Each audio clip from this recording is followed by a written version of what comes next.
When we left the people of Judah at the end of chapter 4, they were in the midst of some pretty stiff opposition. The enemies of Judah convinced King Artaxerxes that the rebuilding of this temple was not very good for his kingdom and the longevity of his kingdom, so the king ordered that all work be stopped. The length of the work stoppage is estimated somewhere between 9 to 15 years, during which time the people of Judah would have had an altar and, as we've learned in previous chapters, the foundation of the temple, by which they could at least continue bringing sacrifice to God.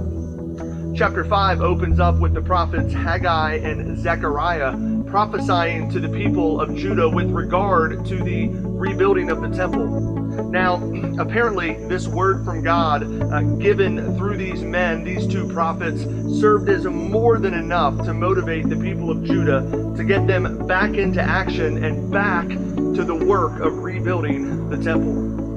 Now, as you can imagine, this renewed interest in the work of rebuilding the temple garnered some notice from the enemies of Judah that were still hanging around and keeping a wary eye on the people of Judah.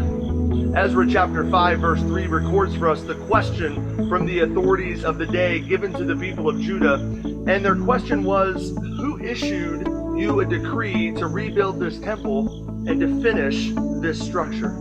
In other words, they were thinking, I thought this project was dead. You know, they're thinking, what's going on here? Why is the work on this temple picking back up now? Who authorized this? Who green-lighted this restart? You know, the people of Judah found themselves in a situation not unlike the types of situations that you and I find ourselves in every day. You know, often we find ourselves surrounded by people that are questioning our behavior and our actions, especially when our behavior or those actions flow counter to the norm of the day. You know, as Christ followers, when we conduct ourselves in ways that bring honor to God, when we don't take shortcuts on work projects and instead choose to put in the extra work even though the boss will probably never notice, when we refuse to participate in the office gossip or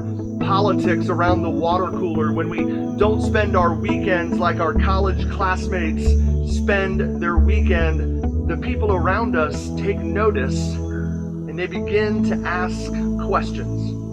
Questions not unlike the questions that the people of Judah received. What's going on here? Why aren't you doing what everyone else is doing? Why aren't you going in the same direction as the crowd around you? You know, it's when those types of questions start that we can become fearful and we can let up on what we absolutely know that God is calling us to do. The people of Judah certainly had this fear as the questions regarding their activity around the temple began to resurface. I'm sure that some of the people there at the temple became fearful and perhaps started to wonder out loud, you know, hey guys, maybe we should stop doing what we're doing. Or hey guys, let's not ruffle too many feathers here. And maybe some of them were saying, hey guys, let's just ease in to this whole thing. You know, I love what the first part of Ezra chapter 5, verse 5 says.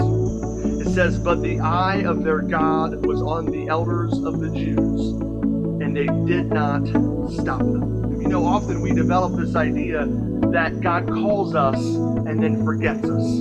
We get really amped up and we get really fired up when we know beyond a shadow of a doubt that God is calling us to this new life, or when we know that God is calling us to a new work. But when we allow those questions and the doubts of those around us to slow us down, the people of Judah had found themselves in this exact situation, except that this time, they chose to keep their foot on the gas. There's a great commentator by the name of Adam Clark, and he said they were assured of his special favor, and they found his especial providence working in their behalf. And what a powerful reminder. God is working on your behalf. God is in the business not only of calling, but carrying us through until the work is complete. Be encouraged and keep moving forward.